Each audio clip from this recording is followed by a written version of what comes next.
चालू हो गया? हाँ ठीक है। चलो, आज हम बात करने वाले हैं इंग्लिश सब्जेक्ट के बारे में। इंग्लिश सब्जेक्ट जो कि बोर्ड के एग्जाम का सबसे पहला पेपर हमारा इंग्लिश का ही है। इस पर बहुत गौर से देखेंगे। देखिए इंग्लिश रिवाइज कैसे करते हैं। एक समय हुआ करता था जिस टाइम पे इंग्लिश सब्जेक्ट में पास होना बहुत आसान था। बात को समझिएगा, बहुत गहरी बात बताएंगे।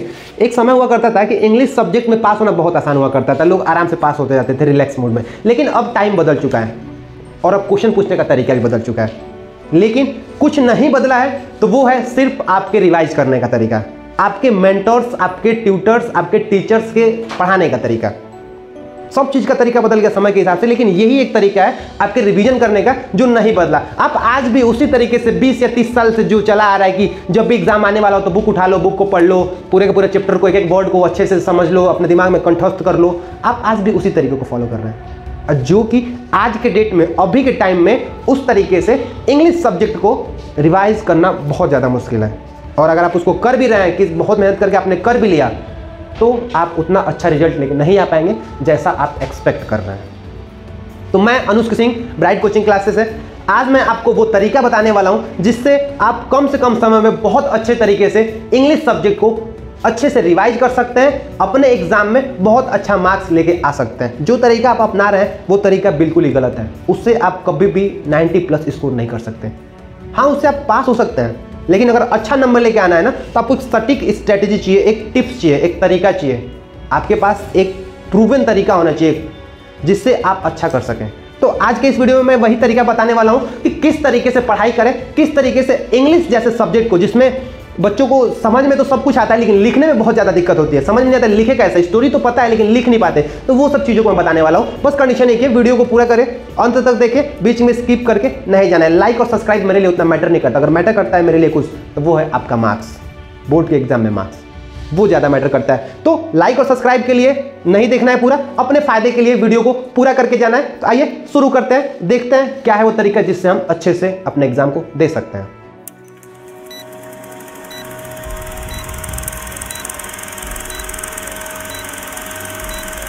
इंग्लिश एग्जाम में अगर सबसे ज्यादा कुछ मैटर करता है तो वो है हमारा अनसीन पैसेज। अनसीन पैसेज मतलब कि जिसको हमने कभी देखा नहीं है।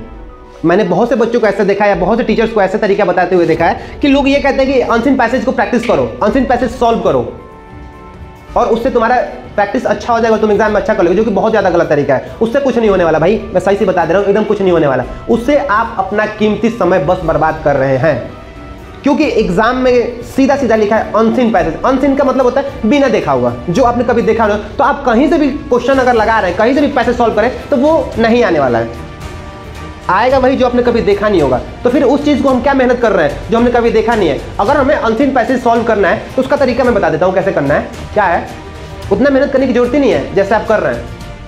अगर आपको कुछ करना है तो आप ग्रामर तैयार करिए, ग्रामर को पढ़िए, वोकैब तैयार करिए, वोकैबुलरी को पढ़ाइए। अगर आपके पास वर्ड्स होंगे तो आप इजीली कर सकते हैं। अनसीन पैसेज होता क्या है, ध्यान समझते हैं। अनसीन पैसेज होता क्या है, मतलब कि एक छोटा सा स्टैंजा दिया होता है हमारे सामने, एक पैराग्राफ, जिसमें कुछ क्वेश्चंस होते हैं, उसके आंसर मुझे उसमें से ढूंढ के करने होते हैं। इसमें दिमाग कहाँ लगाना है भाई? अगर आपको अनसीन पैसेज करना है उसमें दिमाग कहाँ लगाना है? तो सीधा सीधा आपके सामने पूरा का पूरा स्टोरी लिखा हुआ है, आप उसमें क्वेश्चन पढ़िए, वहाँ से आंसर लिखिए।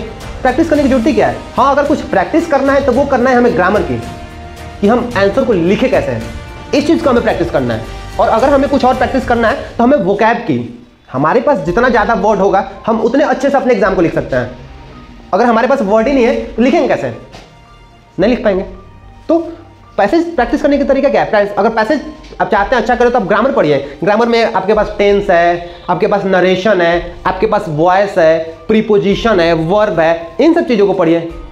अगर आपके पास ग्रामर के नॉलेज होगा तो आप तो पैसेज के आंसर बहुत इजीली लिख सकते हैं, बहुत आराम से लिख के लाएंगे। तो पैसेज को प्रैक्टिस करना बंद करें। जो तरीका आप अपना रहे हैं, जो पुराना वाला तरीका, आपके ट्यूटर या मेंटर या जो भी हैं आपको ये सजेशन दे रहे हैं इस तरीके से करने का कि प्रैक्टिस करिए, लिख लिख के सॉल्व करिए, तो बहुत गलत है। उसको आज ही बंद करिए। आप अपना कीमती समय वेस्ट करें, क्योंकि जो पैसेज आप लगा के घर से जाएंगे, गारंटी है कि वो एग्जाम में नहीं आने वाला है। तो फिर उसको तैयार करने का कोई मतलब ही नहीं है। उसके तरीके को बस पकड़िए, इसको करना कैसे, क्वेश्चन ढूंढना कैसे। तो क्वेश्चन ढूंढे, ग्रामर पढ़े, ग्रामर में जो भी टॉपिक्स इंपॉर्टेंट उनको पढ़े, वहां से क्लियर करें। और बात आती है अब अपने चैप्टर की, कि भाई चैप्टर्स को कैसे करें। चैप्टर्स के लिए क्या कर रहे हैं? मैंने बहुत से बच्चों को ऐसा देखा है कि बच्चे बुक निकाल लिए, बुक निकाल के पूरे के पूरे एक एक वर्ड को पढ़ाई कर रहे हैं। इससे होगा क्या कि पूरा का पूरा आपका समय उस बुक्स के वर्ड्स को खोजने में ही निकल गया, डिक्शनरी में ही निकल गया। वर्ड आपको पता नहीं है, चीज़ें समझ में नहीं आ रही है। स्टोरी या बुक एक एक लाइन पढ़े जा रहे हैं। आपके पास अगर मैं बात करूँ इंग्लिश की तो 2 बुक होंगे, 2 बुक आप पढ़ रहे हैं, दोनों बुक को अगर गिना जाए मिलाया जाए तो लगभग 200 से 250 पेज होंगे। आप 200 से 250 पेज पढ़ रहे हैं, लाइन बाई लाइन एक एक वर्ड तैयार कर रहे हैं, संभव नहीं है। और अगर आपने कर भी लिया बहुत ज़्यादा मेहनत करके तो आप उतना अच्छा नहीं कर पाएंगे, सीधी सी बात है, एक लाइन की बात है, आप नहीं कर पाएंगे।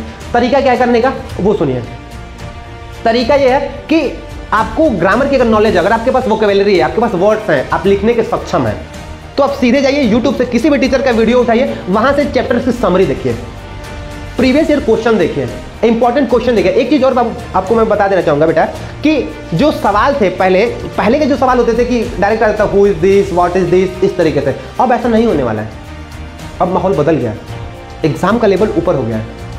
एक समय था कि इंग्लिश का एग्जाम पास करना बहुत आसान था, लेकिन अब एक समय है कि इंग्लिश जैसे सब्जेक्ट को पास करना मुश्किल हो गया है, क्योंकि अब चैप्टर्स के जो क्वेश्चन आ रहे हैं ना वो मर्ज करके आ रहे हैं, 2-2 चैप्टर को एक ही में मर्ज कर दे रहा है, एप्लीकेशन बेस्ड क्वेश्चन आ रहे हैं।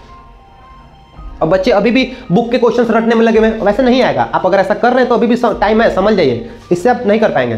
तरीका क्या है कि यूट्यूब से वीडियो देखें, वहां से चैप्टर्स की समरी देखें, पूरे के पूरे चैप्टर की समरी को अच्छे से ध्यान में रखें, वर्ड्स को तैयार करें, ग्रामर तैयार करें, और तब जाके कहीं आपकी बात बनेगी। और सबसे इंपॉर्टेंट चीज कि कभी भी पढ़ के ना तैयार करें, लिख के तैयार करें, क्योंकि ये बात एकदम 100% सत्य है बच्चों कि आप बिना सोचे पढ़ तो सकते हैं, लेकिन बिना सोचे कभी लिख नहीं सकते। बिना सोचे आप पढ़ सकते हैं, लेकिन बिना सोचे कभी लिख नहीं सकते। इसलिए कभी भी बार बार कहा जाता है हमेशा कि कभी भी तैयारी करें तो लिख के करें, क्योंकि जब आप लिखेंगे तो आप सोचेंगे, और जब सोचेंगे तो वो आपके ब्रेन में फिट होगा। और इस तरीके से तैयारी करना, जो 20-25 साल से कर रहे हैं ना, बंद कर दीजिए, अभी कभी बंद करिए, टाइम वेस्ट नहीं करना। आपके पास ज़्यादा टाइम नहीं है, 20 से 25 मिनट है, अभी कभी बंद करिए और इस टिप्स को फॉलो करिए। अगर आप हमारे चैनल पर नए हैं तो हमारे चैनल को सब्सक्राइब कर लीजिएगा,